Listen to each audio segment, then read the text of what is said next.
embarrass me everywhere we go. Why can't you be just like other kids your age? Why? You always embarrass me. Why can't you just be a good boy? Why? Exactly. Why am I compared to everyone else? From the day I was born till now, I've been compared to everyone else. Mercy, look at that family. The boy's hugging his mother. I wish you were like that boy. Okay. Well, I've been kicked out from the school. You get this time and I'll so good. I'm going to hurt you so badly. Today, class, we will be learning about nouns. Excuse me, Marcin. Why do you always have to cough like that? And why can't you cough like the other children? You will never get far in life.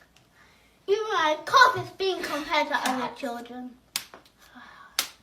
So, did your child finish the Quran? Because my child finished the Quran. Mashallah, I'm so happy for you. But my son hasn't because he has disabilities. It's funny you ask that. My son has never finished the Quran. Maybe he has jinns inside him. Wallahi, or billahi, or tallahi, if he does not finish the Quran, this character will be on his face for the rest of his life. Allah Bayed, Hassan focus, Hassan. Why are you sitting here? Children are studying in university.